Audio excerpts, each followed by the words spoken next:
Good morning, everyone. Oh yeah, I remember this. Welcome to Suffolk People First. Yeah. Anybody from Ipswich? Yay! Me-ish. Anybody from Bury St Edmunds? Yay!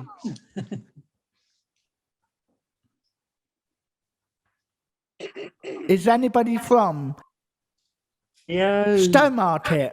Yay! There's Abby. How's that, Abby? Yeah. Anybody from Lowestoft?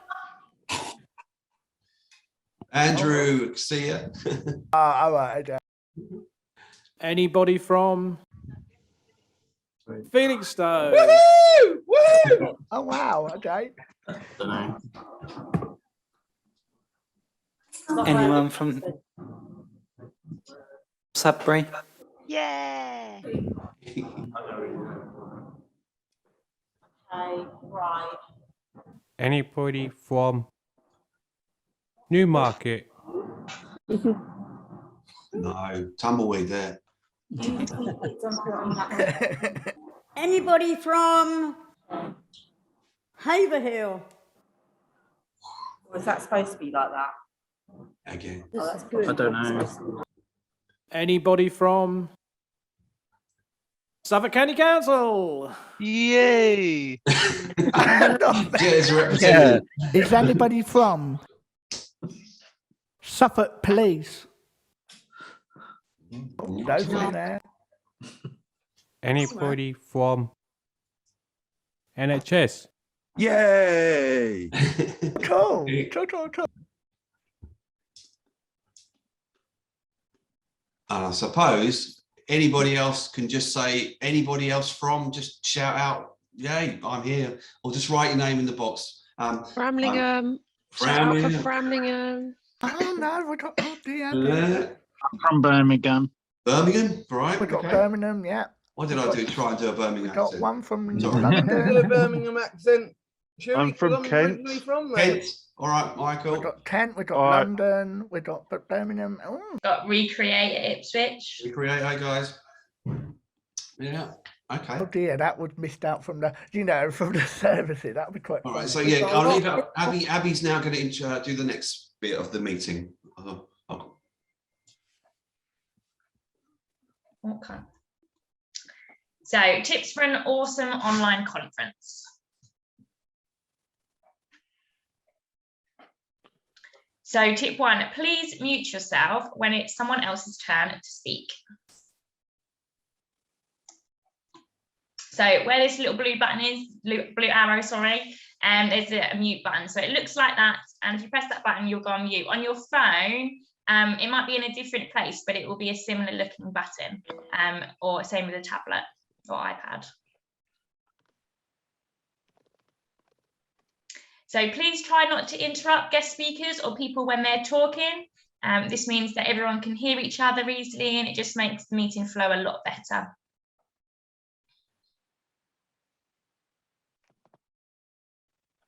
If you have a question or comment, type it into the chat box.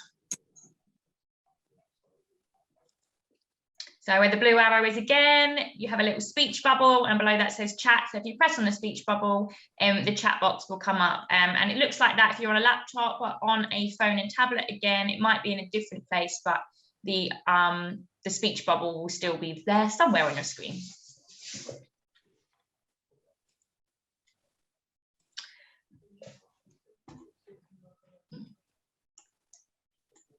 When we have time for questions and discussions, use the raise hand button to show you want to speak. And if you look, there's where the blue arrow is, there's a smiley face with a plus on. If you click on that, then it goes to a button that says raise hand. If you press on that, your button will have a little raise hand icon, or if you're unable to do that, if you just give us a physical hand like that, we'll come round to you when we get the chance. Hi, Dad. I'm all right. Please try not to have any background noise like televisions and mobile phones, so please turn them off or put them on mute.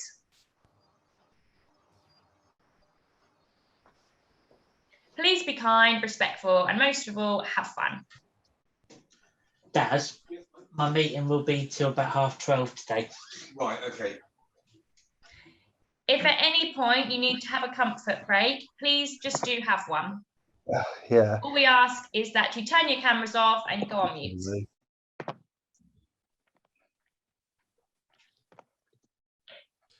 Okay, thank you, Abby. Right, so I'm going to run through the agenda before we start.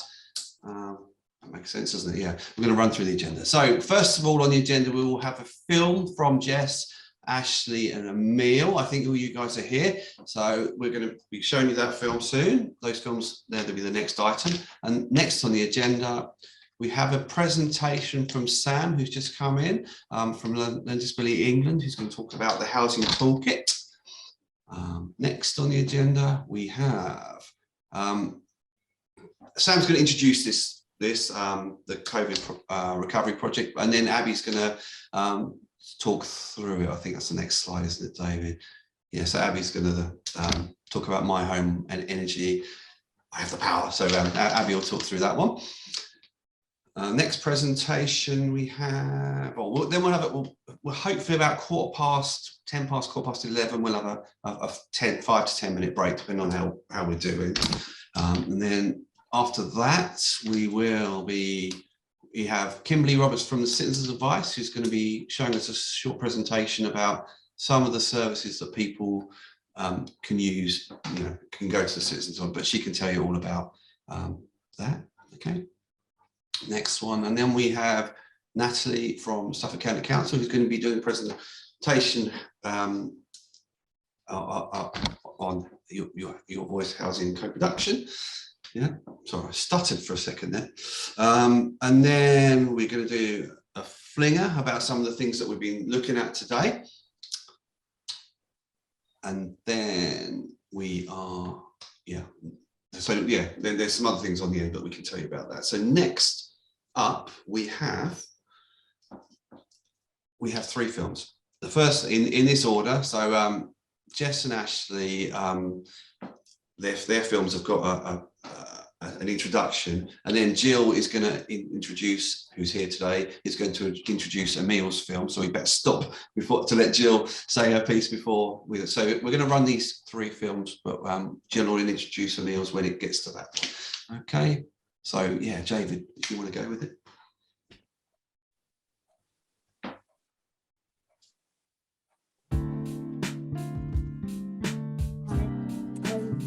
Boy. Sometimes you can pay rent to a landlord and have support from a different provider.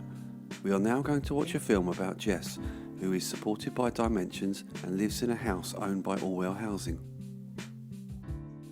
Hello, my name is Jess and this is my lounge. I've been living here 12 years, it's coming up to 13 years. And what do you like about your home?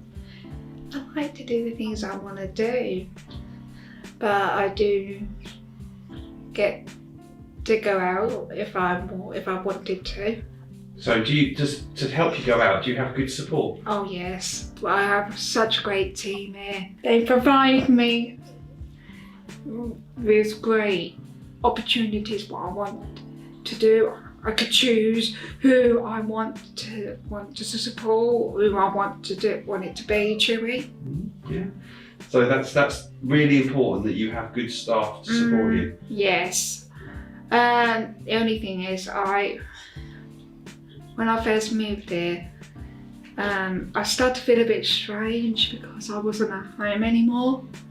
But I had to choose to move out because I was almost a fully grown adult, Chewy. Tell us again what you love about your home. It's got to be my bedroom because I tend to spend there more in the evening than here. I'm always in my lounge during the day, and I like being in my bedroom because it's my own privacy, so my own private space. So if you feel sad, your staff there to support you and talk to you and make you feel better? Yes. Yeah. But sometimes they tell me if something's not right, you need to get it off your chest. So tell me something. So over this last couple of years, we've had this COVID thing, yeah, because we're all wearing masks and stuff. Oh, How important has the staff team been for you then? oh, they've been very, very supportive, because the first lockdown, I wasn't very motivated. I wasn't very motivated at all.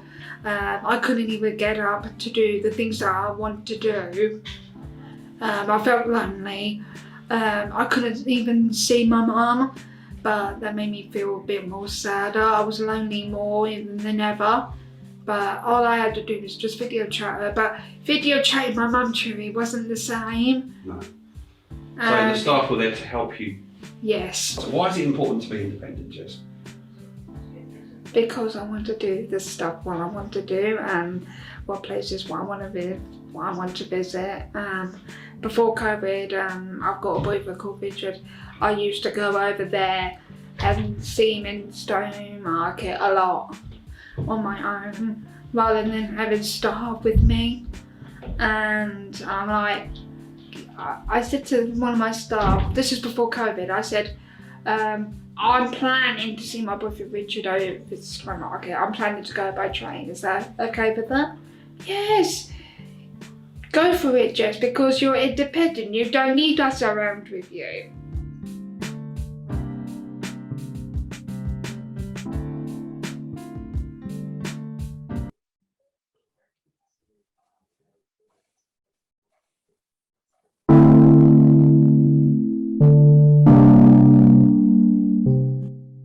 Sometimes you can pay rent to a landlord and have support from a different provider. We are now going to watch a film about Ashley, who is supported by United Response. Can you please tell us your name? Ashley. Right, Ashley. So tell us about where your home. Tell us all about your home. What you love. I love it. I love living there with new housemates. What do you love about your home? They're good support workers who live there, who help me out a lot. How did the support workers help you? They help me go to bank, everything, and help me to do some cooking skills. So you've got your own room here? Yep. You've got your own kitchen, or do you share a kitchen? Share a kitchen. You live in town? I live in town, love it there. And what does that mean? You can Not easy, it's not far to walk. Okay, so you can go to anything you want to go to? Yep. What shops do you like to go to? All shops. Oh. Everywhere. Yeah. Got any particular favourite shops? Sainsbury's and Tesco's. And do you go and eat out in town sometimes? Yeah, fish and chip shop around the corner. And a kebab shop. I'm independent, go out, go to social club, everything. See my partner social club. Were you always independent, or as you've got older, it's been easier? A lot easier, go out a lot, I don't need much support. And I don't need much support, less support. So you have less support now? Yeah, 15 hours.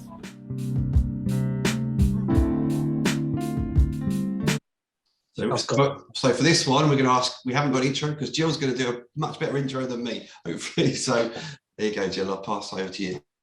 Hi everybody, it won't take too long. Our project is a little bit different. Where Emil lives is a house that my husband and myself bought for our son, and then wanted to find some people to live with him.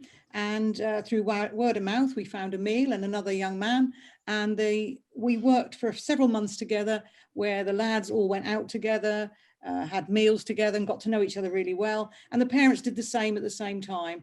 And the parents had regular meetings with Suffolk County Council to try and set up the house and the project. And we got quite a bit of support from them. But we really all along wanted it to be a co-production, a bespoke house, a house that was exactly what those boys wanted. And so we worked in a co-production way. We interviewed agencies to support them, and we found we were really compatible with Leading Lives, Stowmarket, and they've been fantastic since the day one 5 years ago, fully engaged with us, helped us with all sorts of issues with social workers, helped set up everything. They got the boys involved in all the interviews for staff, parents were involved in interviews for staff. Anything that came along we found difficult, they stepped in and helped us out. And that co-production continues today, that there are regular meetings in the house with the lads and staff. Parents have regular reviews. we work together on everything, and we talk about everything, and we make decisions together, because at the heart of it, we want the lads to feel it's their home and it's run the way they want it to be run. We've had numerous parties along the way. Emil will probably tell you about that maybe. And I think I would sum it up by saying that the staff in the house work for Leading Lives, but they work with us, the parents, and with the lads to provide them a home and a life that they want to have. So mine's slightly different in that it is a privately owned house, and I hope Emil will probably now just tell you how he feels about living there. Is that okay, Chewy? Yep, brilliant. Fantastic, Jill. Thank you.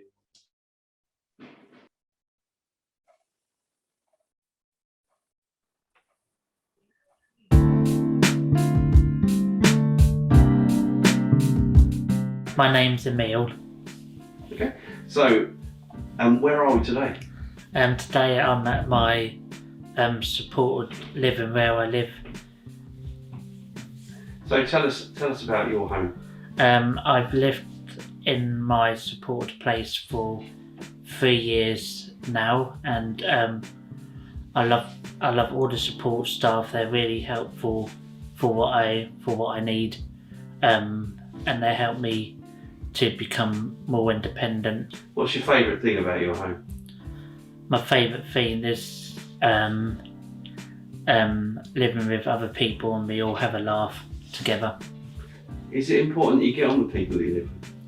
Yeah, I get on with all the people and the support staff as well. I lived in the supported accommodation before, and then I found out this place through another flatmate, through his mum. So did you have to have a social worker and everything when you moved in? Yeah, I did have a social worker.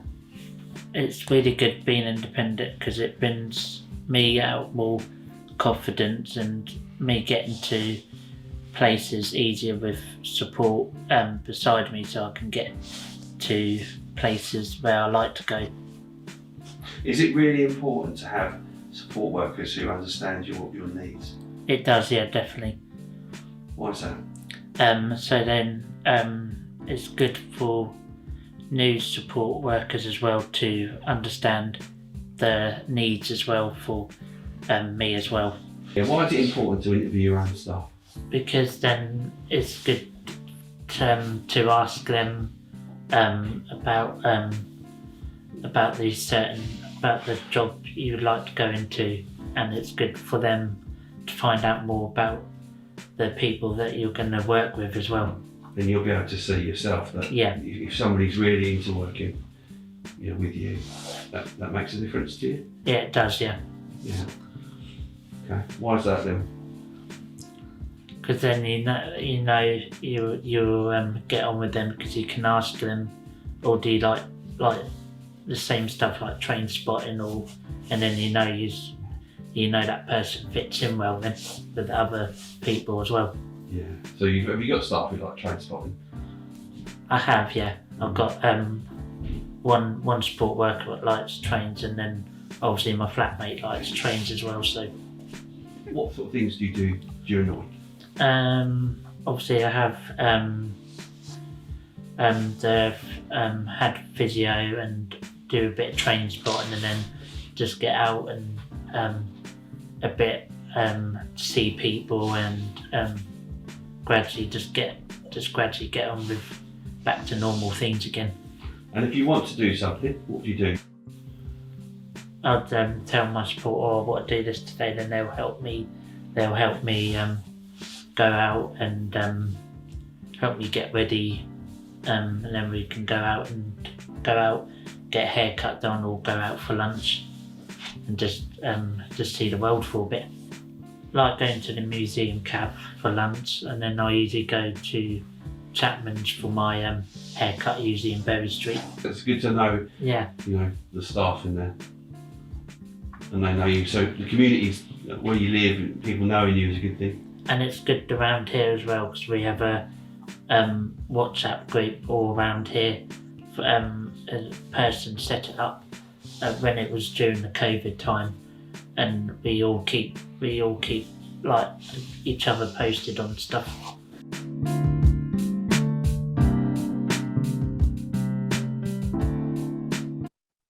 thank you, Jess, Ashley and Emil, for your time, having us round at short notice to do that.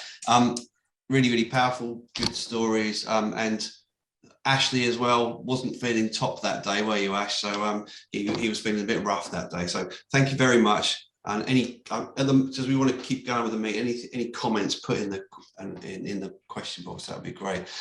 So yeah, thanks very much. And Jill, thanks for that short notice as well. Okay, so next I'm going to introduce you to, I think Sam's here. Sam Clark from Learning Disability England. Are you here, Sam? I am here, Chewy. Hi, Thank you Sam. very much. Hi. Thank you all so much for having me. They are amazing films. And in fact, I was watching them thinking, like, can we link them? Could you all think about everybody who was in them, Ashley, Emil and Jess, whether you might agree to them being linked to when this toolkit comes out? Because I think people all over England would love to hear from you about this. So I'm here to tell you about the toolkit, and I'm trusting that David's got some slides for me that he's going to click as I carry on talking. Yes, yes. Yeah, I have to trust David, don't I? You know, so so I'm here to tell you about this thing. What happened a couple of years ago was that Learning Disability England did some things. We had this thing called the Big Housing Conversation, and people all over the country came together in meetings and talked about what mattered about having a home and where you live and what it was like for people now. And we found out that lots of people didn't have as much choice as they wanted. So lots of people also, really importantly, we found out that loads of people and their families didn't know that you could do what Jill talked about. Loads of people's families didn't know that Jill and Emil could work with other people to make somewhere, to get the kind of home they want. Lots of people didn't know that you could get your own place. They didn't know what their rights were. So what we said that wasn't good enough, and it was really brilliant because NHS England said, no, we agree. People should know more about their choices and their rights about housing. So they paid Learning Disability England to work with an organisation, and they're not on here. And the reason they're not on here is because I didn't reply to David's email soon enough. I'm sorry, David. With a company called Housing Lynn. So they're the housing network, and we work with them. And Ace Anglia have done all the easy read with self-advocates. And Learning Disability England worked with a group of people with learning disabilities, autistic people and family members as a design group to make this thing called the Housing Toolkit. And I think David's got some examples of what it's going to look like when it goes live, and it's going to be online. That's it. And this toolkit is like a whole load of different kinds of information to help people think about where they want to live. And so where they want to live, who they want to live with, it includes different choices like, you know, do you think you want to live near town? Was it Ashley that said his place is good because it's near closer to town? It's not so far to walk. Some people might think, oh no, when they're doing their planning, I really want to live somewhere more quiet and not in town. You know, it's about the whole toolkit is like loads of different ways of helping people think about what really matters and where might you live and do your kind of planning and that kind of stuff.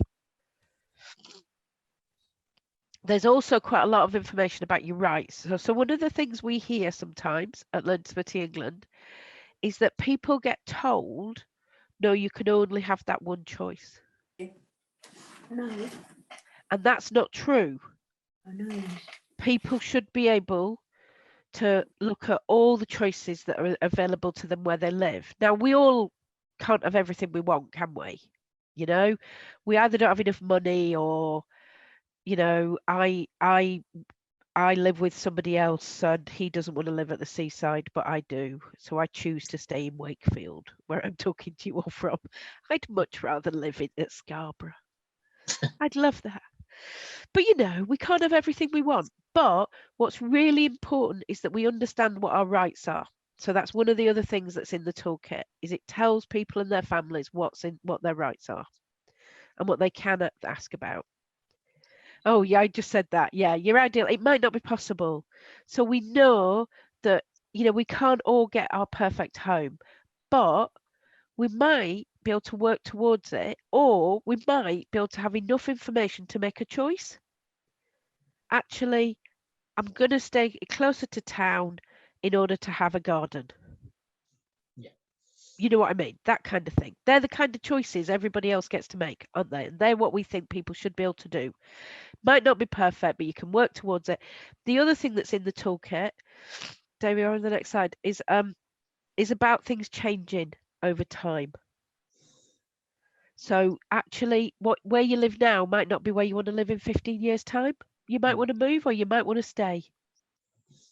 You should be able to, you know, most of the information is aimed at people who have some paid support in their lives. So it's kind of, if people have a social worker or have some get some paid support paid through by the council or something like that, it's going to be most use to them. But anybody could use it to think about where you want to live and who you might live with and what you might do. We've tried to make it easy read. I think David and Self Advocates from ACE have done an amazing job. So thank you very much. You've all done a great job, because I did a terrible job at trying to make it simple language. We hope that people's families and paid supporters will be able to use it as well. So there's an easy read version, there's a plain English version, and then there is also what we call a technical version, which is the version that's been written for commissioners, that tells them about what they should do and reminds them of people's rights. The information is for adults, but it has lots of links in it that might work for young people and their families planning ahead. You know, if somebody's a teenager and thinking, am I going to leave home?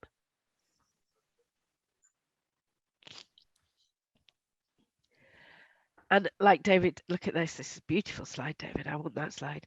There are different parts to the toolkit. We've tried to break it down, so it's in different sections, so that you can read all of it, or you can just look at the bit that you're interested in that day.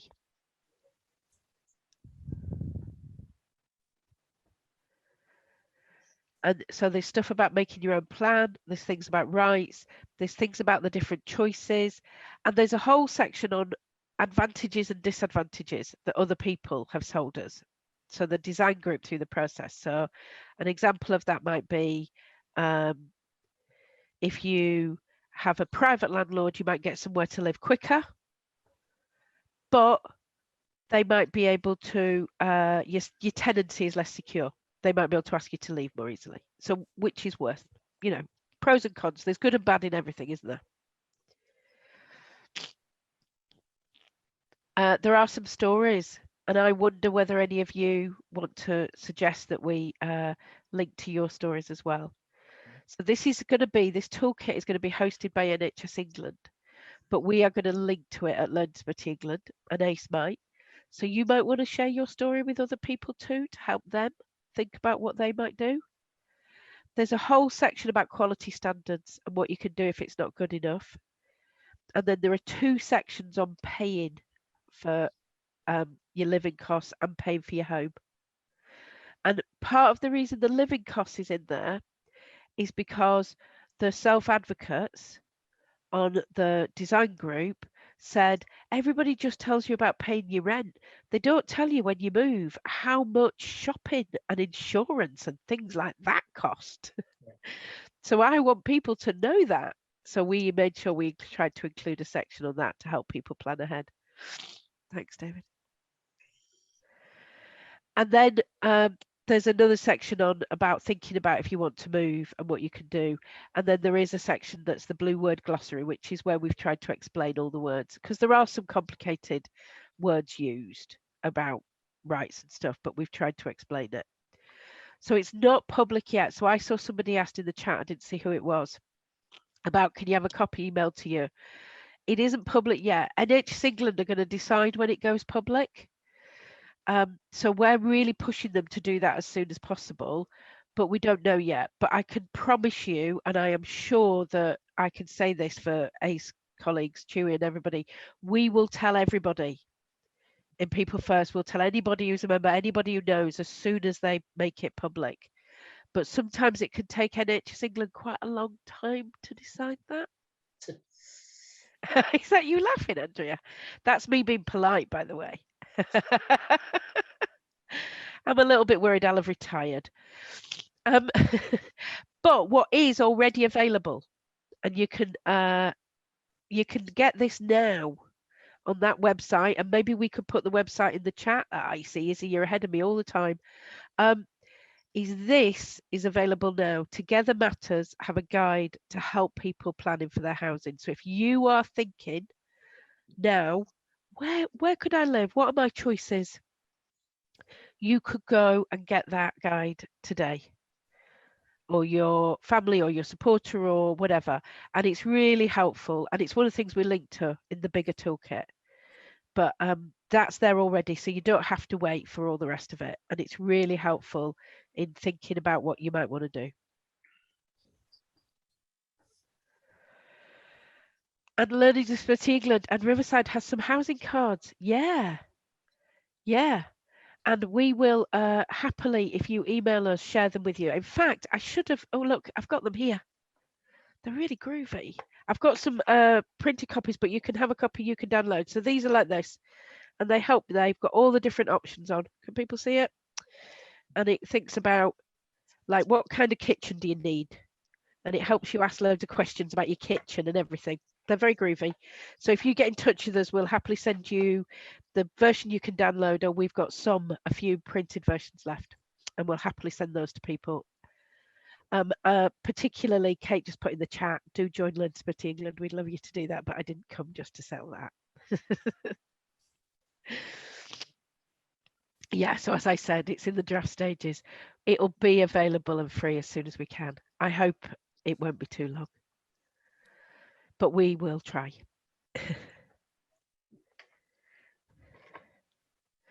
So does anybody have any questions? Yes, but mine is very long and complicated, and Chewy and Abby and Daisy know what my situation is because of moving from West Suffolk, then moving back to Mid Suffolk again, and now I've got the same problem about me buying another house in West Suffolk, because all the services and things change, and like you say, there's advantages and disadvantages, and I can't go to everything and have everything. No, it's really stuffed. It's really hard, Steve. I agree. It is really hard that we can't make it all perfect, can we? We can't make everything work. So we're all the way through the toolkit. We keep saying, well, you might have to think about this or think about that. And it's always going to be a little bit of compromise, I think. Yeah. The example I give people, have any of you ever watched that program called Location, Location, Location? Yeah. Yeah.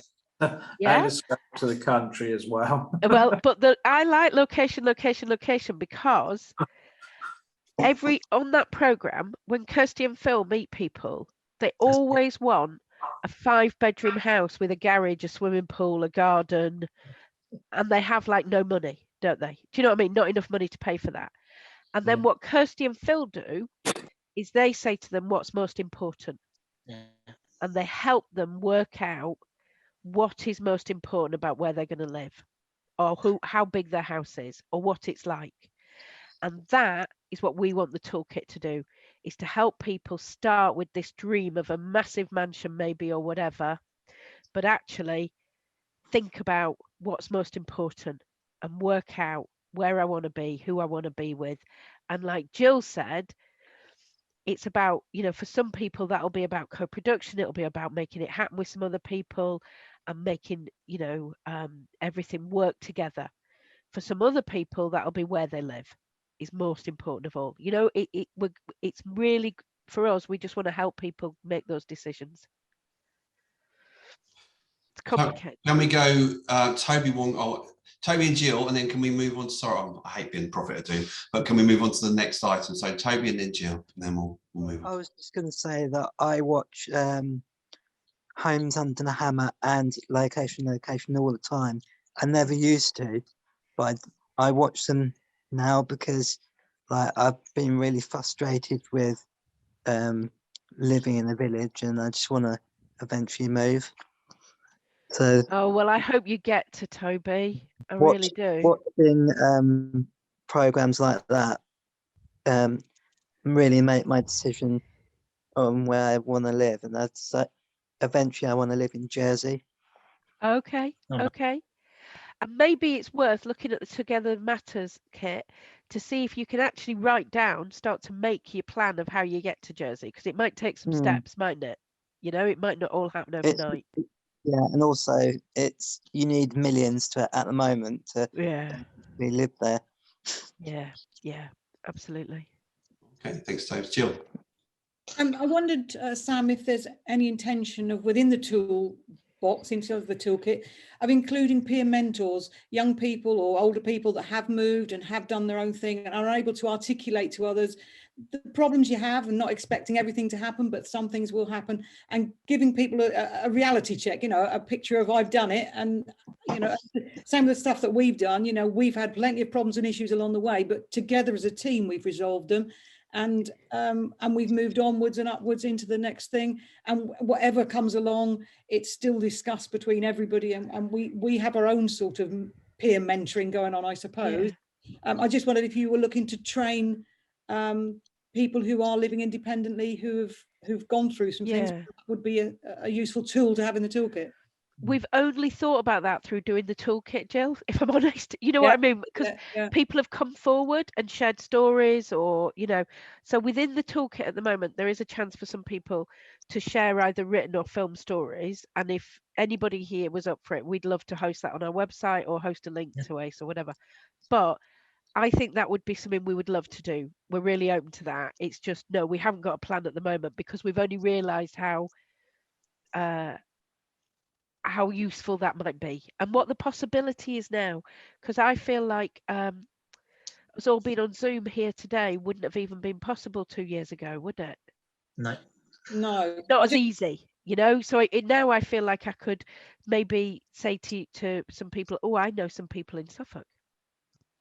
Because it doesn't have to be where you live. It can be nationally, anybody who's done something. I mean, I spent years training peer mentors in schools, and I know that for the older students to peer mentor younger students who are coming through the same process they've been through, that made more difference than the teachers talking to them, because they get to talk to a lot of official people, like, you know, in certain roles, but they want to talk to people who've been through it. They want to know, what does it actually feel like, and that it'll be okay, and that there is, you know, it can work. So I'd have thought that would be definitely a good tool to put in there eventually. Just to no, we'd love to. We will. We'll put it. We'll definitely look at that. Yeah. Okay, sorry, I was just Natalie was having some problems with sound. Yes, thank you, Sam. Sam, thank you for coming, even though you're feeling a bit ropey. Sorry. Do I sound as rough as I? No, feel? you told me no. No, you don't. You don't. You're doing really well. I know you said you didn't feel good, so but thank you. Yeah. Andrea's got her hand up, and I wasn't sure if you spotted it. Oh, I hadn't. How did I? Sorry about that, Andrea. Like I'm in my kitchen. Don't worry, I just wanted to say a big thank you to Sam, because I know she's not very well at the moment. So just coming into doing that, it's great. And just to answer Jill, we have great success with our peer educator projects at ACE in health. And I think it's a really good suggestion to use that same model in housing and all different aspects of people's lives, because it's a really good model, and we employ people with learning disabilities to do that work, so it's a win-win for lots of people. Yeah, and actually I'm going to leave in a second, but I'm going to introduce this COVID recovery thing, Andrea. And I was thinking, as Jill spoke and as you just spoke then, it might link to this project, like learning from this. So so the thing that came up on the screen, David said, COVID recovery project, was a grant that Learning Disability England applied for with 14 other organisations.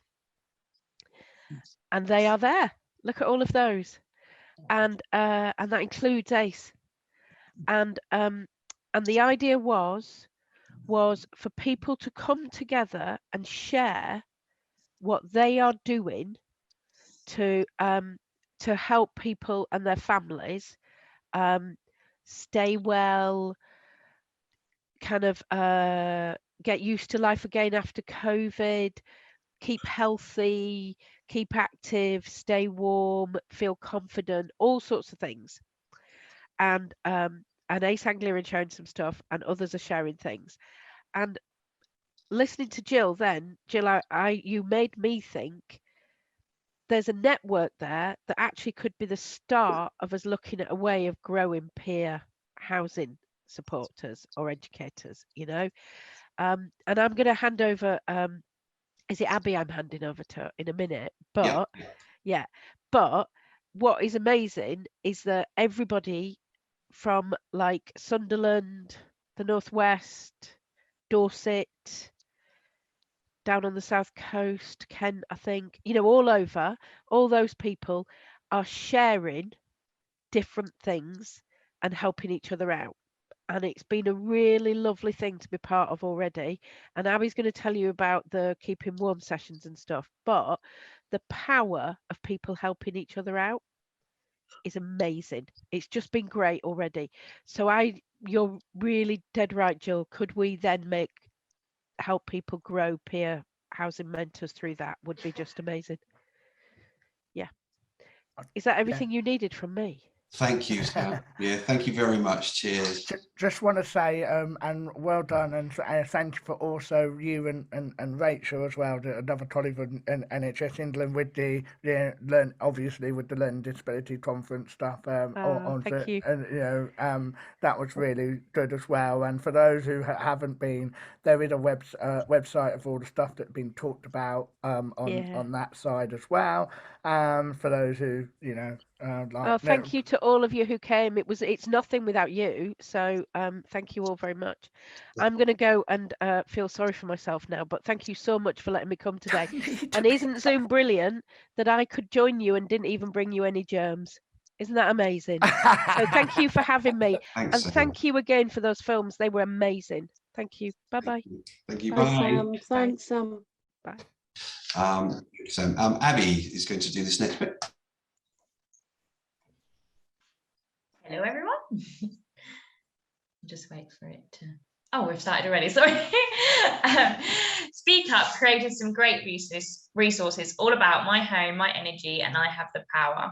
This includes information about energy bills, smart meters, priority services register, gas safety in the home, and electrical safety in the home. So we're now going to share some of the information today created by Speak Up about energy bills. This may help you when thinking about the energy you use at your home. So today we're going to look at some of the ways you could save money on your home energy bills. And we're also going to look at ways you could get help to pay your home energy bills. So did you think there would be so many different ways we use gas and electricity? Let's not forget we have to pay for all the gas and electricity we use.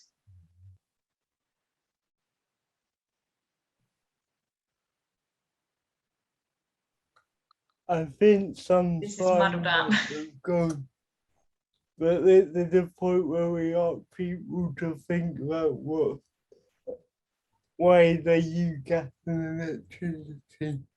Yeah, so who can think of different ways to use gas and electricity? So if you raise your hand or pop it in the chat box, an example would be, I use electricity for my fridge. So that's one example. Kathy, your hand's up. We can't hear you, Kathy, for some reason. Yeah, Kathy, you're unmuted, but we can't hear you. So I don't know what's going on there, Kathy. We'll have to go to somebody else whilst you're trying to figure that out, because we can see your mouth moving, but we are. So yeah, it's just basically shout out single answers about how it, isn't it, Abby? Yeah. Kate has said, I charge my phone with electricity. Harriet. I use electricity for heating the flat. Yeah. Kathy, do you want to have another go? If you come off mute and then see if it will You're still on mute, Kathy. Oh no, it's still not working. You Sorry, might have to Kathy. go out or come Yeah. back in again, I think. Yeah, Kathy, it might be worth going off the meeting and coming back on again and then pressing the audio button when you come back in, because that might be the reason. So yeah, carry on. Stephen. Yes, we use our electricity for my dad's chair and for my dad's bed, because when we had storm Eunice, that was a nightmare. So he couldn't use his chair or use his bed very well. Yeah, So I was quite- awesome. yeah. Thank you, Stephen. Anyone else? Just shout out some words and things you use electric for. How about your cup of tea? Your kettle? And my one would be the tutu or microwave to heat food. Yeah, yeah. I've got one. Emil's got his hand up. Oh, sorry, Emil. I use electricity to power my electric wheelchair. Awesome. Michael, what were you say? What did you say? Gaming. Gaming. Aha, I like it, yeah. Ashley? Technology. Boil in the kettle. Boil in the kettle, yeah. In fridge Toby? freezer. And your fridge freezer, yeah. I use electricity for charging my phone and pretty much every electric product in my house. Yeah. Awesome. Has anyone else got any others? Washing machine, Mark's put. Cool. I can't see everyone, so if I've missed your hand. Oh, we're back on. So, did you think there would be so many different ways we use gas and electricity? Let's not forget we have to pay for all the gas and electricity that we actually use. And the news is telling us that the bills we will have to pay for our gas and electricity, they're going up. So let's start by looking at what we can do to use less gas and electricity. Using less gas and electricity can save money on our bills. And here are 3 good ideas. So idea 1 is having a smart meter in-home display unit, or smart meter, shows how much gas and electricity you are using. Knowing how much gas and electricity you use may help you to check things out and make some changes to how you use the gas and electricity in your home.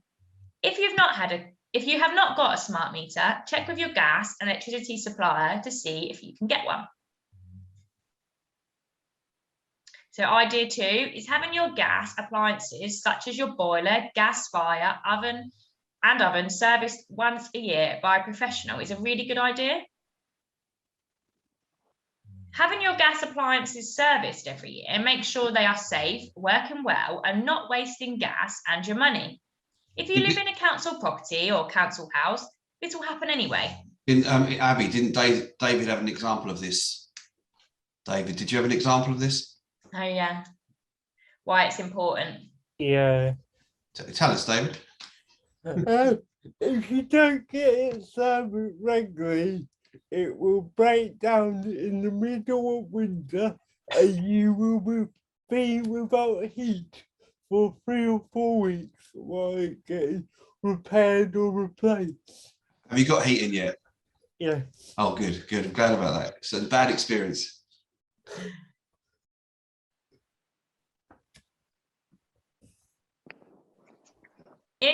Idea 3, in rooms that you are not using, turn off the lights and turn down the radiators using the radiator valve.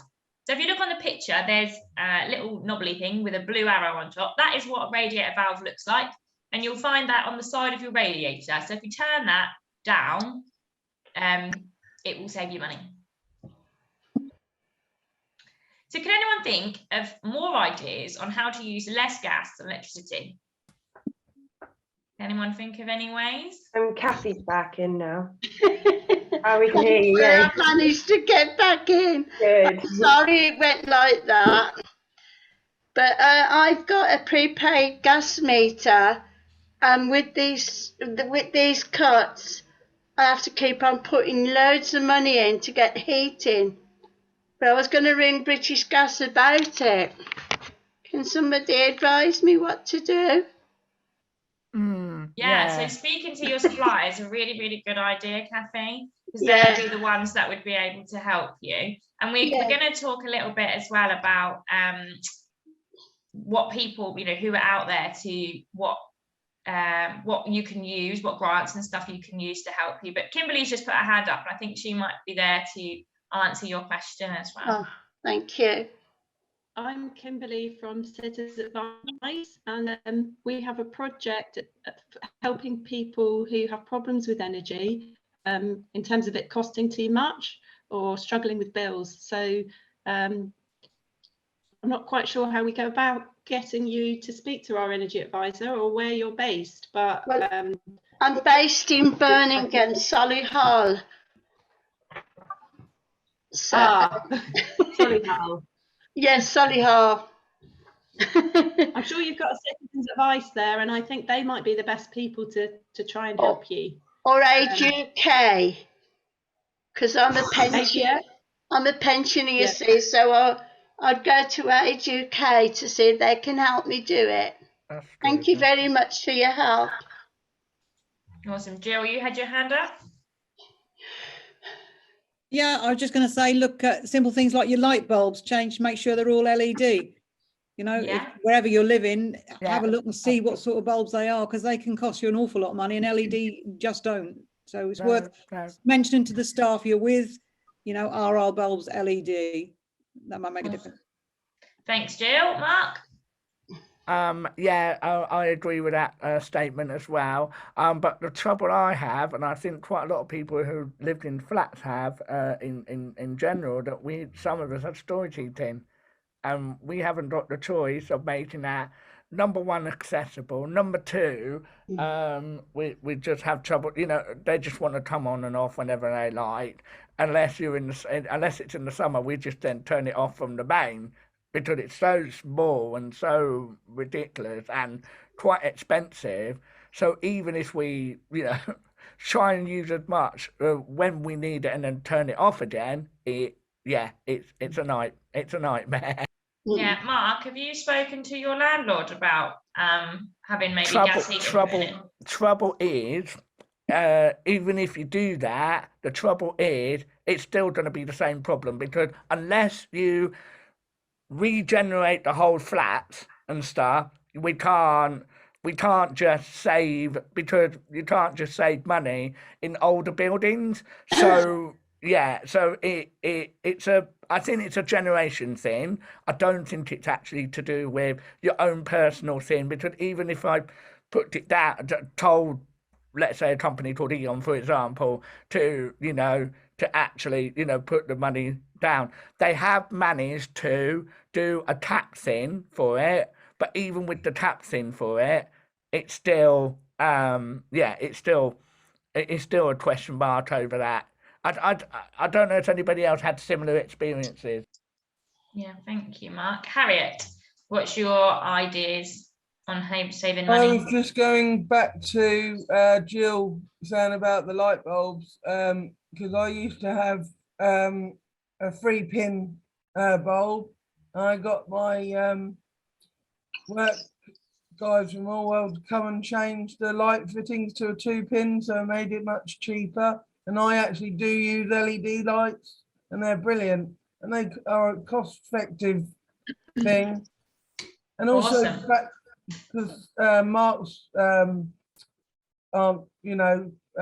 question, I think he should really go back to his landlord, because they can change the heating if it's storage heaters, because I know from experience they are expensive radiators, so maybe you could speak to your Radiators landlord. don't have, and the other thing is, I'm not on gas. Mine is all electric, so I don't have gas here. So radiators is only usually apply if you just have gas, but we don't have gas, so yeah. But can we? Is it all right if we move on with? We'll move on, but it is a big topic. But any questions? Could you write them in here? Because we have. I'm thinking we might not have a break, because we've got 2 other guests as well. And so let's just, if Abby can carry on, that's great. And put any questions in the chat, that'd be fantastic.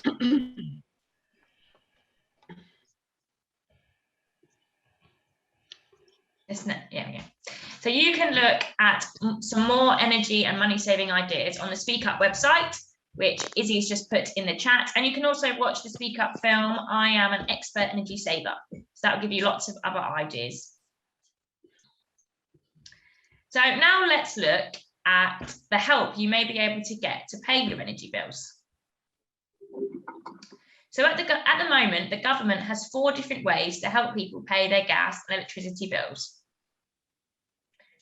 So one example is this year in 2022, the government is giving most households £200 towards their energy bills.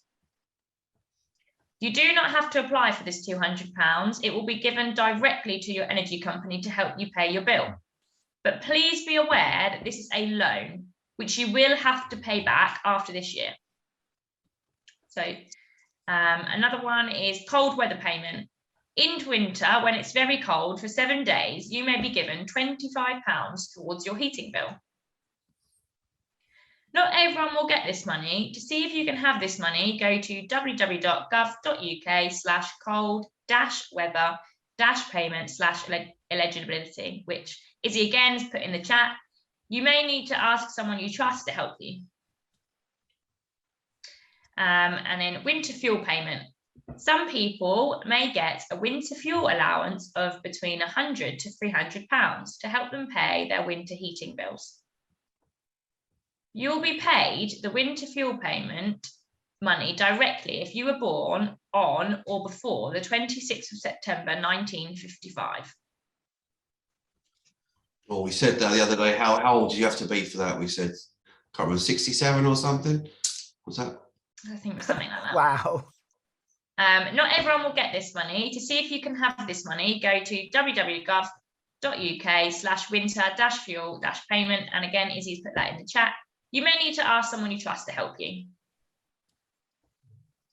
And then finally, the warm home discount. So some people may be able to claim £140 with the warm home discount from their gas or electricity supplier. You must check with your supplier to find out if you can claim.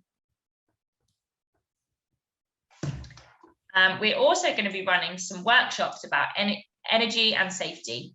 So starting on Monday, the 28th of March at 1:30 at the self-advocacy groups, Ace Anglia will be doing weekly online sessions about energy safety and using the amazing resources created by Speak Up. So we'll be doing the session on Zoom. Workshops will be about energy bills, smart meters, priority services register, gas safety in the home, and electrical safety in the home. So please contact Chewy if you wish to join. Thanks, Abby. That's great. All right. So that any questions? So yeah, that's something as part of that work. It was to run sessions as well, wasn't it? So we thought we'd fit them into the self-advocacy groups because it's a place where people can come. So I did have a breakdown. I don't know if we'll do the break yet, but we have Kimberly, you've come in. Kimberly, I've given you permission to share your screen if that's what you want to do. And Kimberly's here and she can introduce herself and tell you about herself and what she does. Okay, so thank you. Hi everyone, I'm Kimberly. I work at Citizens Advice Mid Suffolk. I've got to tell you, Cheery, I'm not sure my internet connection is very good, so it might be better if you share the presentation because it might. Yeah, okay, David can do that. That's fine. Yeah, you just let him know when you want him to skip your slides. Okay.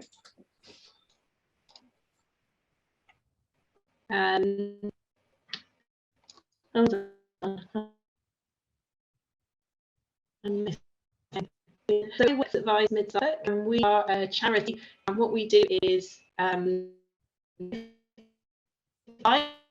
so if somebody has a problem and they don't really know what to do, they can come to us and we will look at the situation and try to work out what choice they've got. My computer's bit weird and slow. I have to go with it.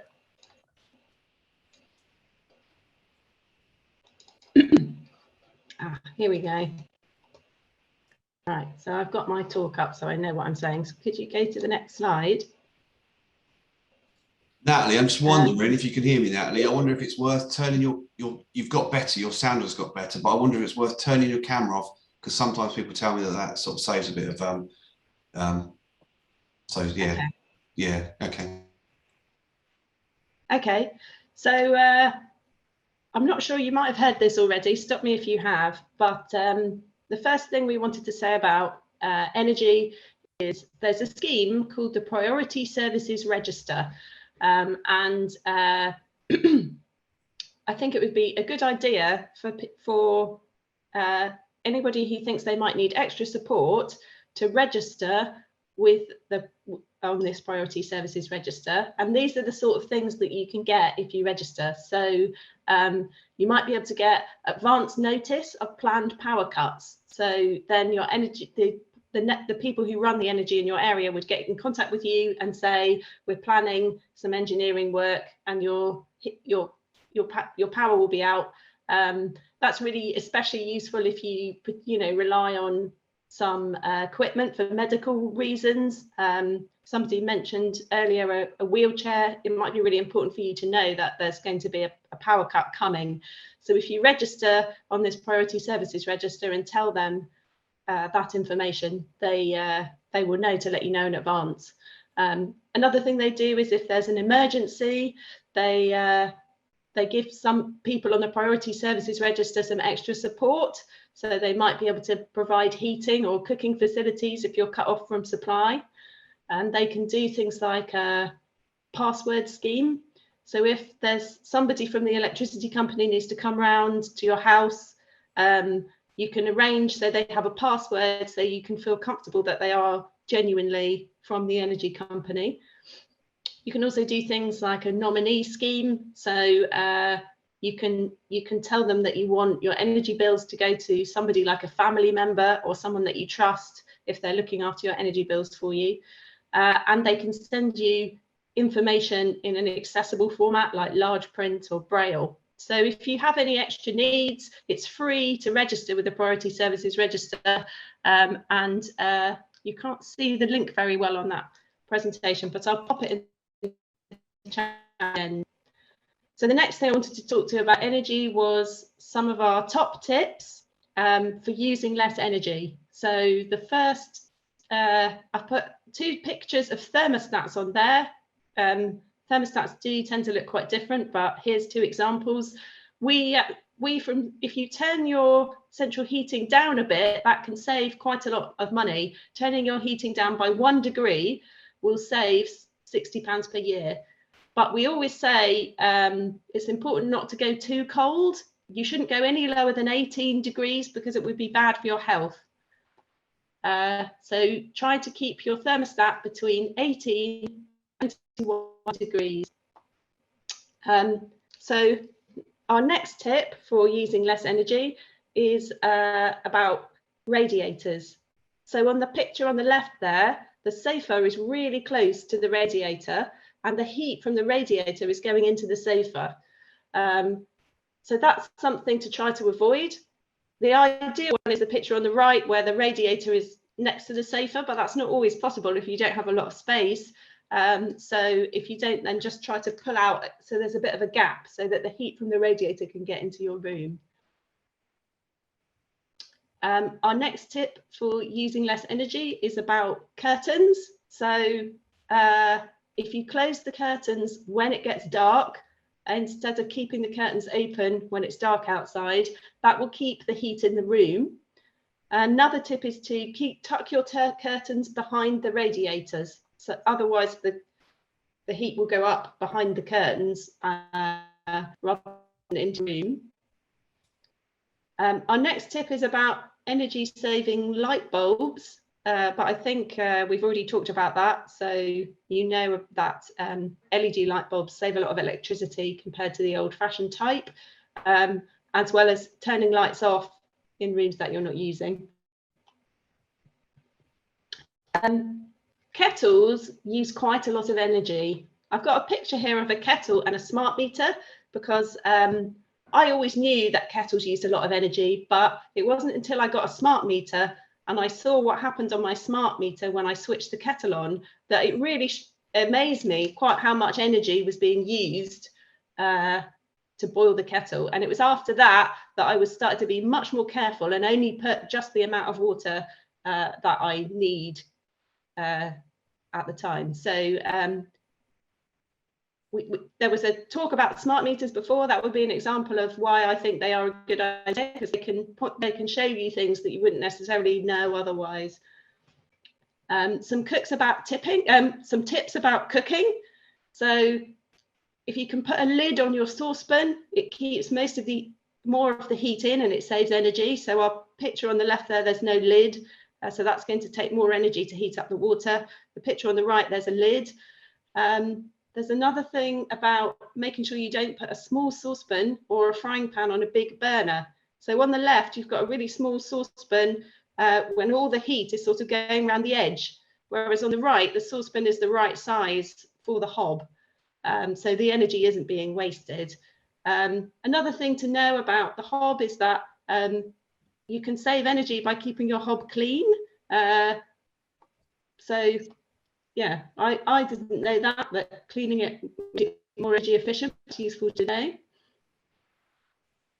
So our next tip is about washing machines. Washing machines do use a lot of energy, but we obviously do have to wash our clothes. So it's about choosing the best way to do it. So on the right, I've got a picture of the washing machine that's full, and the person's putting their hand in to see that there's just about a palm's width of space left. That's the best way to load your washing machine if you can. On the right, there's a washing machine that's not got very many clothes in. That will use more energy than is needed, really. But there's also a picture of a washing machine that's really full with clothes. That's not what we're suggesting to do either, because that will that just won't wash the clothes. So then you'll have to wash them again, which is a bit of a pain. We also say to try and use a 30-degree wash setting if you can. Often that will keep your clothes clean, and it can save you money compared to using a hotter wash. And you know, just try to wash lots of people sort of wash clothes that are basically clean. It's quite common. So if you can sort of really be sure that you need to wash before wash it, that would be my tip. So 40 degrees is fine. Yeah, it is okay, but it will save a bit of money to wash at 30. And if your clothes are only a bit dirty, then it will be fine. But there's nothing, you can still choose wash at 40 if your stuff is a bit is extra grubby and really needs a good wash, if it's muddy or something. So another tip is, it's a really bad idea to dry your clothes on a radiator. Radiators work to heat your room, and when there's cold or wet laundry on the radiators, then the clothes act as a barrier between the heat your radiators give off and the temperature of your clothes. So your heating system will think your home is the temperature of your clothes, and then the radiators will work harder than they need to. And that will cause your energy bills to go up. So avoid using your radiators to dry clothes if you can. The best way to dry clothes is outside on a washing line, but that's not always possible when it's raining, is it? So our next best thing is to get an airer or a clothes horse and hang your clothes on that, and maybe put it near the radiator, but not it. And yeah, so that's all my energy tips to share with you and for saving energy. And also, I just want to talk a bit more about Citizens Advice. If you have a problem with energy bills, we can help you. I'm from the Citizens Advice in Mid Suffolk, and I've put our address, our website address and our phone number on there. But there are some other Citizens Advices in case you're not local to that, and I'll just get a website link where you could find your local Citizens Advice. So we see a lot of people who need help with energy problems. Maybe they've got prepayment meters, or perhaps they're struggling to pay their energy bills or getting in debt. And here in Mid Suffolk, we have an energy specialist called Claire, who's really brilliant. But we also have lots of other friendly advisors. We can help with claiming benefits, with housing rights, or with managing money. So if you, at the moment, most of our offices are trying to sort things out over the phone with people, but if you really need to see someone face to face, then just say and we'll arrange an appointment with you. I think that's everything. That's the end of my presentation. Brilliant. Thank you. Thanks very much, Kimberly. Your sound was all right in the end. It was a bit cracking first. No, brilliant. That's really, really useful. If anybody wants to, I think what we'll do, I think we could have a quick 5-minute break, but if anyone wants to put any questions in are you hanging around for a little bit, Kimberly? I can. Yeah, 5 minutes, just put some questions in the chat. I think does everybody want a break or do we want to carry on? Just carry on. Carry on. I haven't heard anything different yet. So, but feel free to turn the camera off and go and do what you need to do if you need to. So, that's fantastic, Kimberly. Brilliant. Thank you. So we could, I think, next on the agenda then is David. Is it Natalie next on the agenda? Natalie, are you there now? Have you got? I am. Yeah. Cool. You've got it sorted. Brilliant. Excellent. So I'll hand you over to Natalie now, and you can introduce yourself, Natalie. Hello, everybody. So I'm here today instead of Claire. Claire normally runs all of our transformation work for the Learning Disabilities and Autism Service. But today I'm here in her place to tell you a little bit about what we're doing and the changes we're making and how housing links into that as well. Okay, so we have a number of what we call transformation programs. We've got 9 of them, of which the Learning Disabilities and Autism Service has one, and it's called Independent Lives, and you may have heard of that.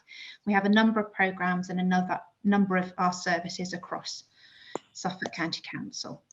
And we've been working on them since 2018, and we've got more work to do over the next 4 years. Next slide, please. So, we have started work on the programme in 2018, and in the year 2018 to 2019, we managed to improve activities in 2 ways.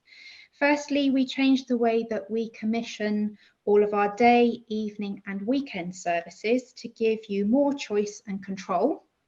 And we also increased the range and scale of the short-term enablement services to improve more independence and progression for you. We also introduced what we call a signs of safety practice model, so that we could ensure that we're talking with people about what's working well, what's not working well, and what needs to change to make things better. Next slide, please. So in 2019 to 2020, we improved our transitions offer, supporting people moving from our disabled children's and young people's service to adult services. We also made better use of our short-term assessment plans, and we improved how we support people under our Transforming Care support programme. We also became better at applying our Mental Capacity Act, and we also started moving to what we called yearly allocations model, and that's so that people would have a named worker for their annual reviews, and also if they needed to contact anybody for any support in between those reviews. Next slide, please. So in 2020 to 2021, it will come as no surprise that COVID-19 had a big impact on the work that we were doing. So we weren't able to make as many improvements to the service as we wanted to do. We did look to try and focus all of our attention on immediate support for people with problems because their needs were changing as a result of the pandemic, and we needed to keep people safe. Next slide, please. So from 2020 to 2021, we managed to improve how we manage our voids in our supported housing. So that's our empty rooms in those houses. We looked to work with ACE and with Total Voice Suffolk and Thinklusive to do customer reviews differently. So that included doing them online. We launched the Suffolk Admission Avoidance Service, and that was to keep people from being admitted to hospital. And we started engagement on the refresh of the learning disability strategy with people, their families. And we also started engagement on our autism strategy. The next slide, please. In 2021 to 22, so this last year, we know that our yearly allocations model has meant that we've been able to see more people, and so our waiting lists have gone down. We also launched the learning disability strategy in January this year, and we are also developing a transforming care provider framework so that we can find the right providers to deliver specialist support for those customers at the right time in the right place. Work has started to develop small supports providers that can provide accommodation and care for people with very complex needs. And we're also looking at our mental health pathways as well. Next slide, please. So there's lots of bubbles on here, and this presents our work for the next 4 years in these areas. But the one that we're interested in today will be the supported housing, because for us, this is going to be our largest area of work. We're looking to redesign supported housing and could change radically some of the pathways for that. It's a very large project covering 800 people who currently are in supported housing. And we're going to look at their housing requirements and also people who are looking to come into supported housing and look at their requirements as well. And we're going to do this based on stages of people's lives. So we're going to start with people who are aged 18 to 29. And we will be working with ACE Anglia to co-produce that work.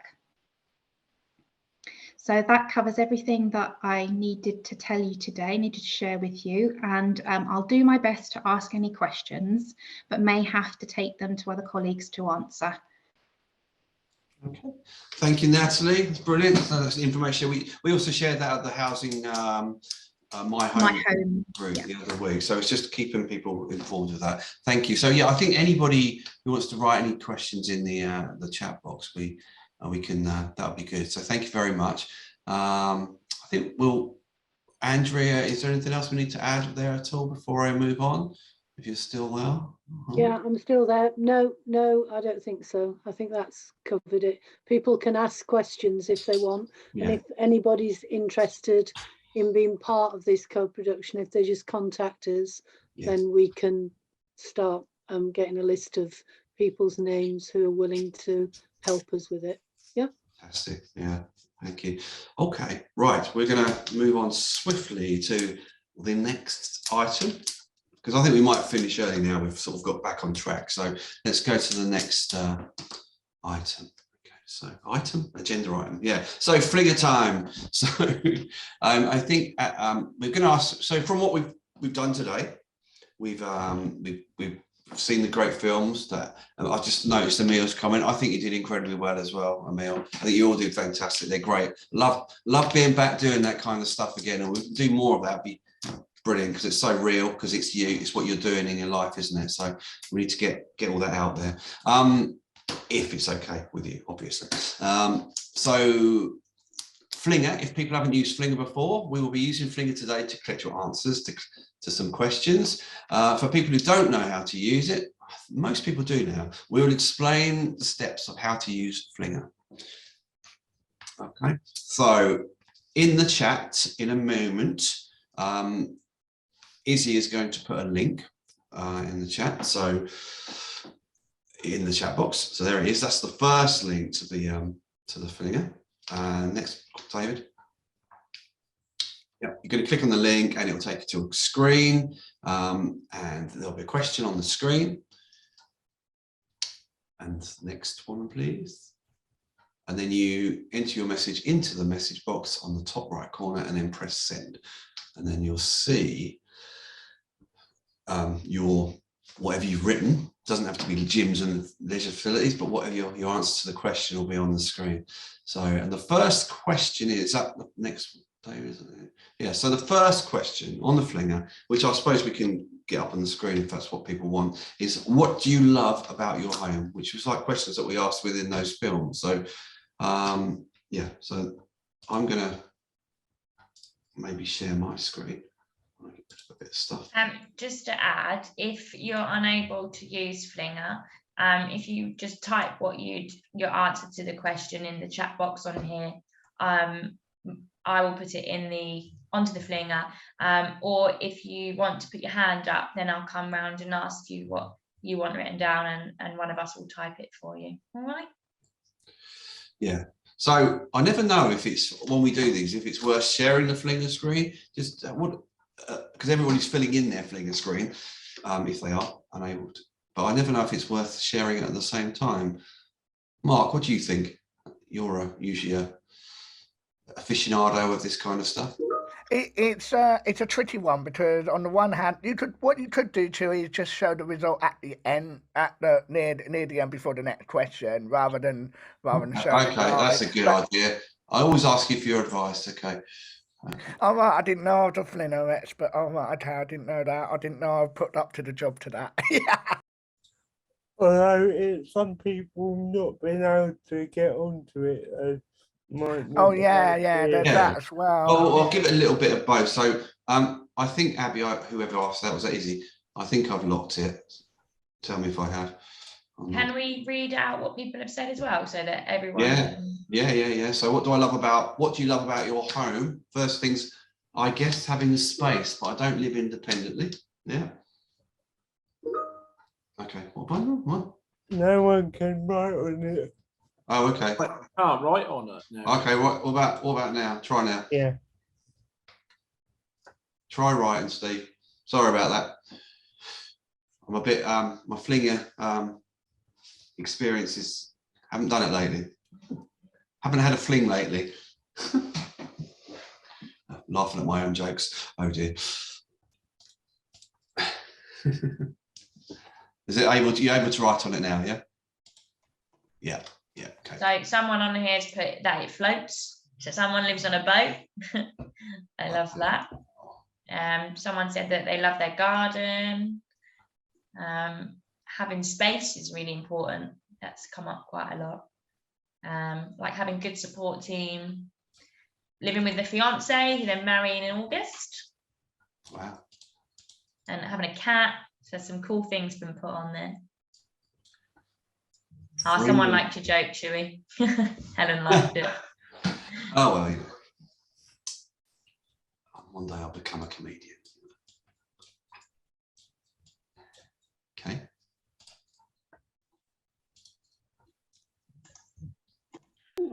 Or you can also voice message if you've used using WhatsApp as well. Like voice message me what you want on there, and you can type it on too. If that, or Chewy. Ian's put having a nice, comfortable bed and have some support. Nice. From staff, so I'll put that on. Yeah. Oh, I'm hiding behind it. Have you locked it again, Chewy? No. Glenn has been funny for some Kathy, your hands up. Yeah, I like my bungalow because I feel safe in it. And when I'm here on my own, I get very lonely, but I feel safe in my bungalow. Good. That's good. So you feel safe in your bungalow. Yeah. Oh, someone's put that. Yeah. There we go. Thank you. Excellent. Richard, your hands up. Yeah, to go with what Kathy said, because I actually work with Kathy. She knows me quite well, don't you, Kath? I do, Richard. Yeah. I like living here because of the neighbours. I get on well with my neighbours. I like the community. Brilliant. That's important, isn't it? Thank you, Richard. Thank you.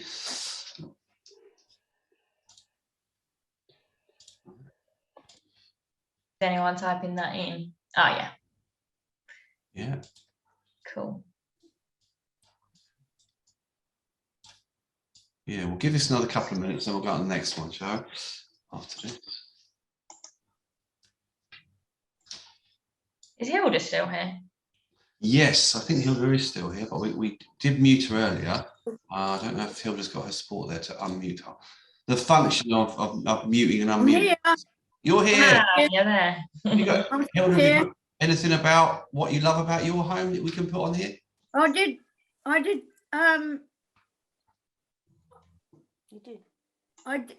do it. You got it, haven't you? Oh, you've written it on there already. Brilliant. What did you say? Having good support. Good. Okay.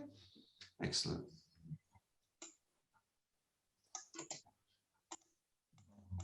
Yeah. So. Got one in the chat as well. I like my area where I live. It's nice and close to the centre. Good. Kathy, is that an old hand you've got up? Oh, I can't hear you, Kathy. Muted.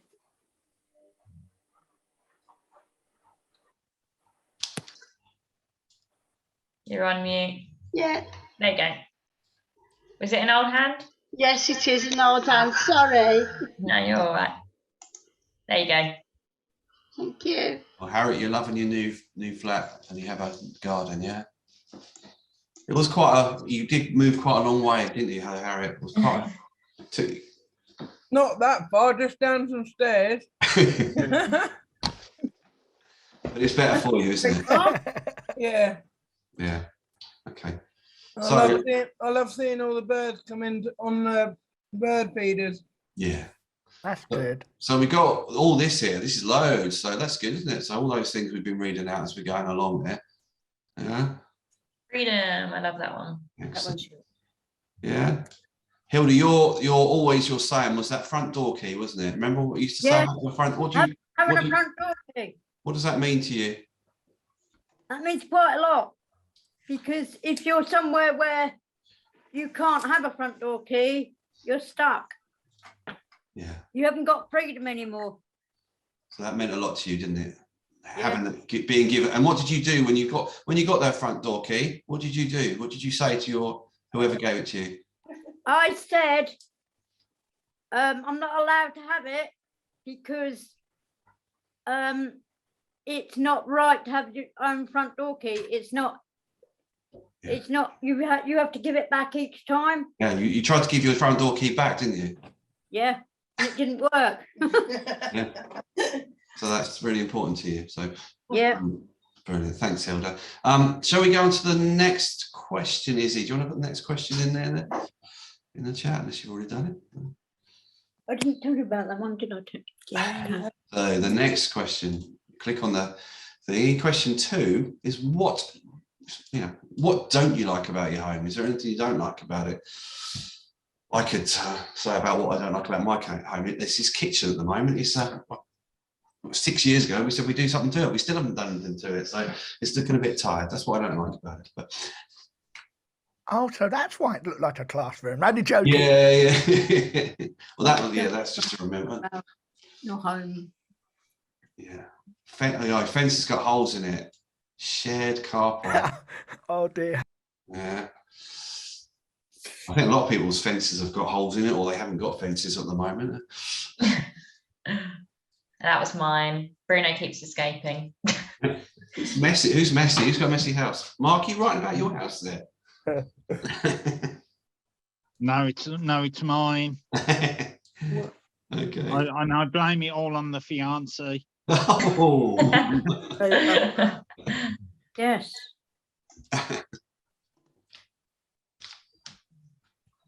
Okay. What's he got? Did you get Emil's last message on chat?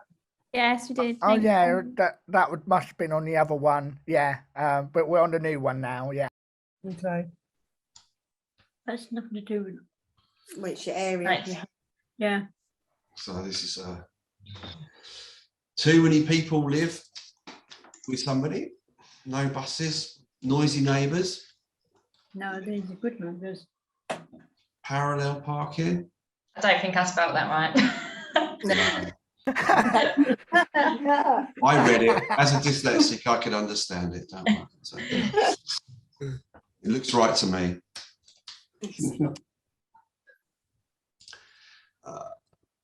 Storage heating. Yes, I had storage heaters in my old house. Didn't like those.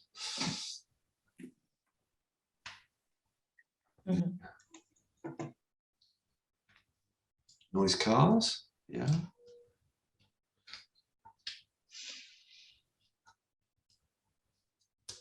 That was the most simplest one I ever put, I thought. And storage heating. I thought I was going to do more than that, but no.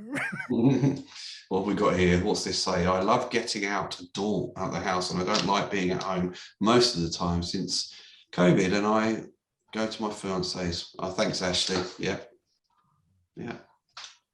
Just so everyone knows, we can't actually see who writes what, so it is all anonymous. Unless you put your name on there like unless that. you put your Unless name. you put a name on there or a picture on there or been anything like that. home. I've just been at home more because of the COVID and that. Yeah. I just like getting out and about. That's what's made me more hated being at home. Yeah. Yeah, it feels like it's been switched, doesn't it? Because during COVID, before COVID, we were going out a lot, and then COVID happened, and then we said, we've got to stay indoors. Now it's like, oh, I don't know if I'll go out and meet somebody in public now to the COVID. It's ridiculous. Yeah. We should be going out more. Yeah. Very, very up and down situations. Yeah. How did you guys cope? That's why I've hated being at home more. So. What was that?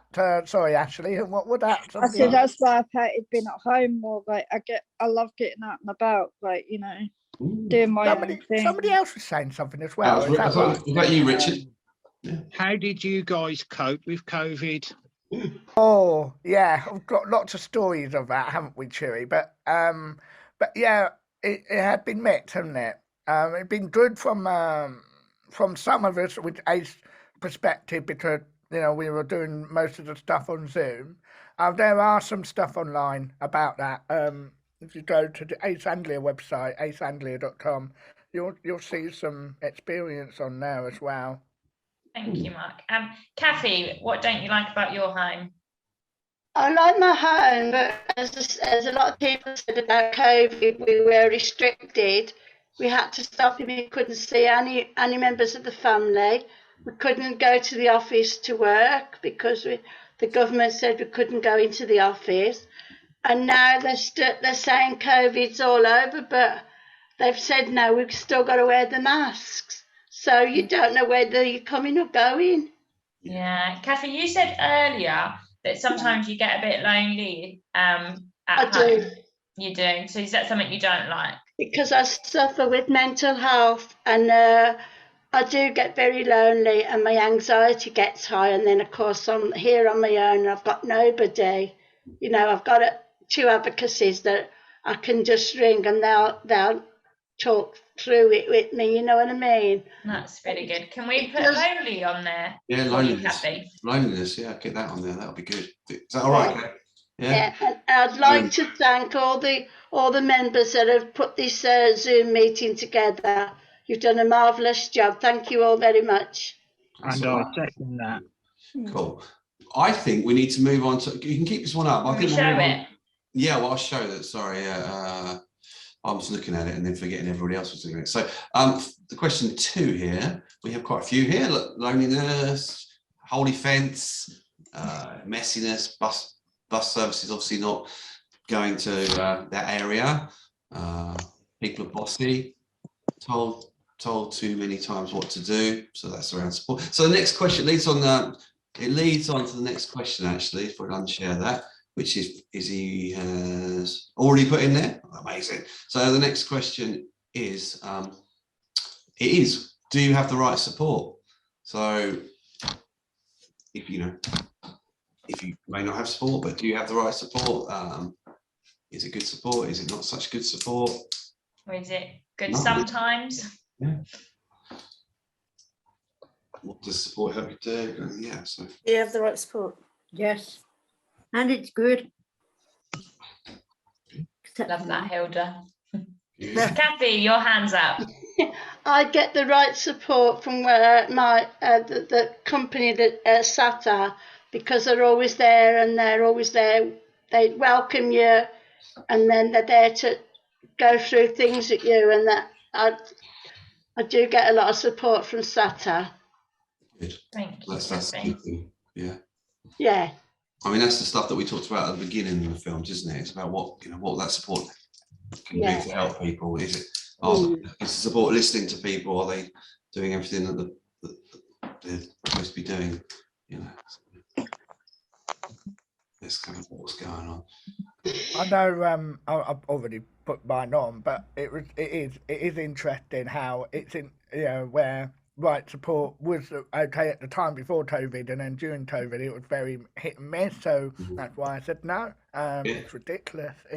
We're talking to somebody anyway, but at the end of the month, I'm talking to somebody at the end of the month anyway. But I'll let you know about that. But it's going to be a very interesting.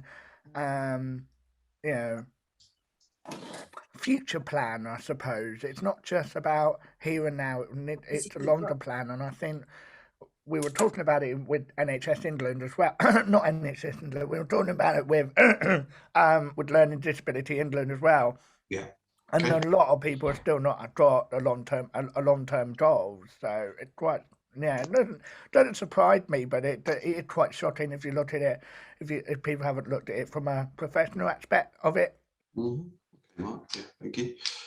There's some lots going in here. I have just my family support. I have BAB support. That's good to hear. I need a social worker to get support and independence. I can just put up on the screen here what we've got so far. Yeah. So there's a few coming in a bit slower on this one, so we don't know why that is, but I mean, it's hesitation. Yeah. Okay, Mark.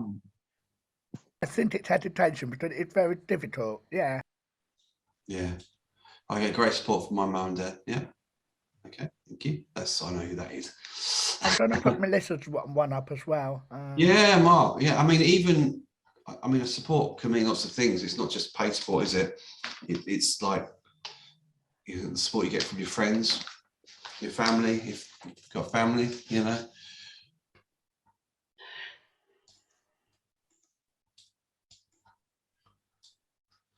Somebody finds their support frustrating at times, yeah. But like their support. I have a lot of support from family and friends, yeah. Okay. ACE support is brilliant. Thank you very much. Whoever said that. I wrote that myself actually. We didn't. Can't write and move things around at the same time. I'm doing it on behalf of somebody as well. Yeah, no, it's good. Okay. So yeah, lots of stuff there. I can keep them open, and we can.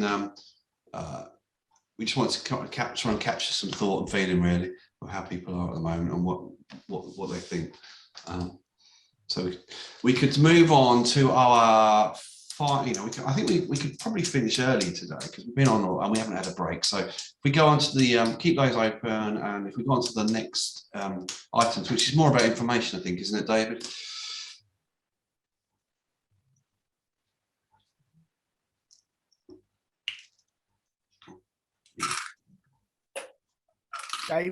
David's searching around for the right screen. Oh, okay. It's all right, no worry. Okay, so thanks. Yeah, so this is a bit of information really. So obviously the last 2 years, from March 2020 or May 2020, Suffolk People First was online, and it has been online. But we are going to go back to Kesgrove Conference Centre. So the 27th of May, we're at Kesgrove Conference Centre. Izzy's put the link in there for Suffolk People First, but we'll be looking, the theme of the meeting will be the Learning Disability Strategy sort of launch event. So it'll be looking at the My Home, looking at the My Life, My Voice, my whatever the other one is, my yeah, can't remember what the other one is. Health. Thank you, somebody who works on health. And it'll be a big event. We'll have stands. We've already got, is it Abby, how have we already got signed up for stands? I've forgotten. We've got Terence Higgins Trust coming to talk about sexual health. We've got the peer educators talking about annual health checks. We've got the GP Federation cervical screening team coming to talk about smear tests and cervical screening for ladies. I think that's. Yeah, I mean, they won't have, I don't think they'll have talks, but they'll have a stand, won't they? So they'll be there to talk to. So we're hoping. Oh, and the primary learning disability liaison nurses. And that's that. I mean, that's that at the moment. We've got Community Action Suffolk as well. There's other people, so we'll start promoting this and launching this. And we, if anybody wants to come, we will also stream it. We'll stream some of the talkers, speakers. We'll stream the speakers. Yeah. So that. Yeah, anyone that's on Eventbrite. We will, people who do need transport, we will try to support them to get transport, but we will try and encourage people to make their own way there if they can. So that's going to be a good event. Harriet, you got your hand raised. Harriet, do you want to say something? Yeah, just hit something and it just didn't work. Yeah. Is it definitely at 12:30? Because I got down. No, it's 2:30. That's a little error. So it's yeah. Well, yeah. That's because we've been so used to doing it online. I think we just made a little error. So it's 10:30 till 2:30. All right. Oh, sorted. Yeah. Thank you, Harriet, for noticing that. Take out the 1. That's all you need to do from the 12. We will. So just ignore that for now. All right. I've already got my ticket for it. Yay. All right. So it'll be on Eventbrite, but as usual, if people want to come and they don't want to use Eventbrite, email me or call me and we can sort all that out. But we'll have, after this meeting, we'll start planning it properly with all the people, we're encouraging different speakers to come along and different organizations to have stands. And then for people who maybe don't want to come, and some of the guys who come from Birmingham and stuff, maybe we can stream the event and you can jump on it that way. Obviously, we'd love you to come down from Birmingham, but we can do that. Okay. Is there another slide, David? Got another idea, Chewy. I have. Yeah, of course, Steve. Have a lecture. Where I was talking about UK Power Networks and saving energy. Have a UK Power Networks or Eon stand in case anybody has a light bulb moment. Yes. I like that. Yeah. But no, I do like the idea of some form of because obviously whilst it's in the no, I like that idea, Steve, in the fact that whilst we're on, price going up. Yeah, we know price going up in a lot of things, but I think it'd be good that some people can, maybe have a light. I wouldn't call it a night an appointment, but like a drop-in thing or something to say, look, I'm having trouble with this certain electricity, blah, blah, blah. Can you help me with that area? And then they can help you at the meeting. Yeah. Yeah, that might be something that comes to this, but also for the next slide, if it's on there, David, if I've got it in the right order, we have got Talk Tech 2022. Those kind of things that Mark was just talking about, maybe that's something we have. So this is we've done Talk Tech for the last 4 years. This is the 4th one. This one's going to be back at the University of Suffolk. Andrew and me are going to go and talk to the university in a couple of weeks' time, and then we're going to start planning this event with trying to co-produce. Not trying. We will co-produce this event with people and council and all sorts of people. With the idea of looking back at what we've learned, looking at what we need. So the event is in the planning stages at the moment, but it was something that we've done before. It went really well, the first one. The last 2 have been online, they've been great, but we're back at the uni. We've got Lecture Theatre 1, the university have given to us for free. We've got the whole of the foyer, so we'll have lots of stands about technology, new innovative, can't say the word, nobody ever can, innovative ways of, the new things that are coming up. So this is something that's in the planning stages. I think I'm running dry on stuff. Andrew, have you got any input on that one? Because you usually have some great ideas on this. But No, I think you covered it all there, Chewie. Like I said, I feel like sometimes I feel I'm going, blah, blah, blah, blah, but yes, it's yeah.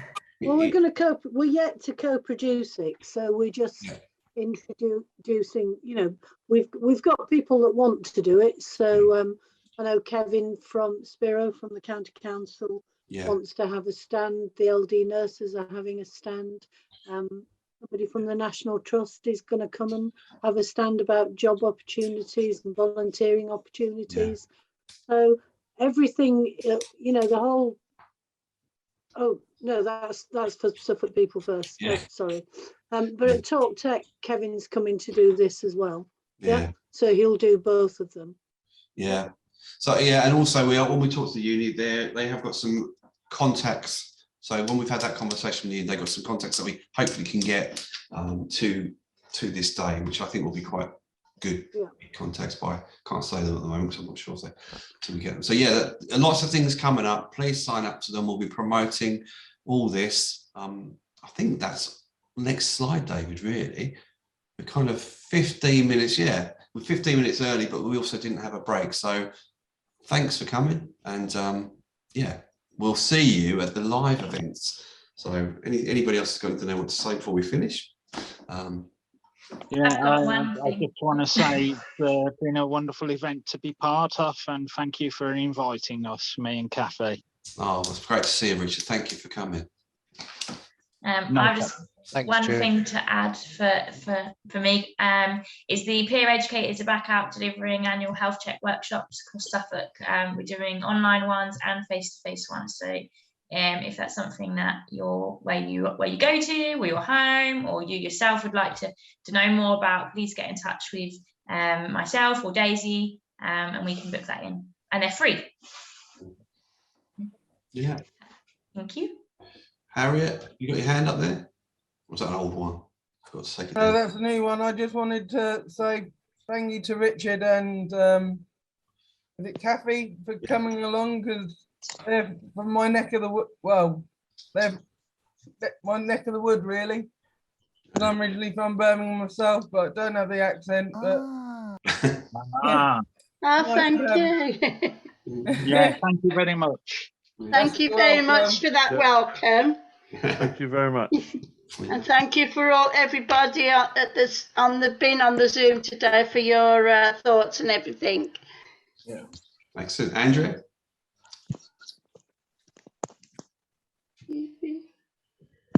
Look out. Oh God, I can't get my camera back on. Turned it off. That's the same as me this morning. Keep a lookout on our social media and things like that. We're recruiting for some new peer educators to do some quality checking in GP surgeries. So there'll have to be people that live in Suffolk, because it'll be round, but they're paid posts. So if you keep an eye on our social media, they'll be coming soon. Yeah. Yeah. And I think Daisy and Abby, we're recruiting another health peer educator as well, aren't we? Yeah, we are. Yeah. Okay, so some nice jobs coming up there for those people who want to work. Okay. Yeah, thank you. Excellent. Steve and then Ashley. Yeah, just quickly say thank you very much for the meeting this morning, and thanks for inviting the other people along, and any information, and the good thing is any information like about electricity and that people have got the contacts if they want to contact anybody, or if they feel they didn't get to answer a question or had a light bulb moment there, they can always ask a question or go to you, Abby or Daisy, like I'll have to, because there was some more questions, obviously, you know, from me to ask, because I've got too many at the moment. Yeah, there's things that I've learned from this Kimberly's thing was like, I've got a sofa in front of of a radiator, and it's like, oh, why didn't you just think about these things? But I can't put it anywhere else, unfortunately. So yes, Ashley. I just want to say, I've added myself to the tickets for the Kilsgrave. Good. We don't need tickets. Good. Well, with Hilda, we put tickets so we know how many numbers, but you don't need a ticket, Hilda.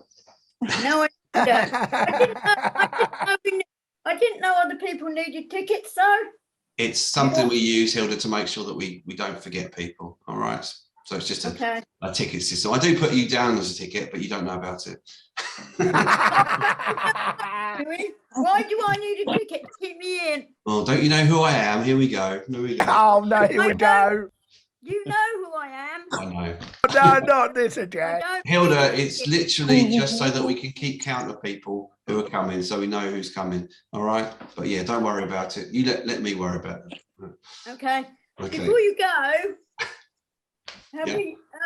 what Andrea said, do they need to be interviewed or not? Yes, people will be interviewed for those jobs. Yeah. Brilliant. Yeah. Okay. All right then. If that's it, and there's no more hands up, thank you very much for all coming, and we will finish 9 minutes early. All right. Brilliant. And you'll let us know about Kesgrave. Of course. I will phone you up. All right. Thank you. Okay. Oh, thank you, everybody. Thank you.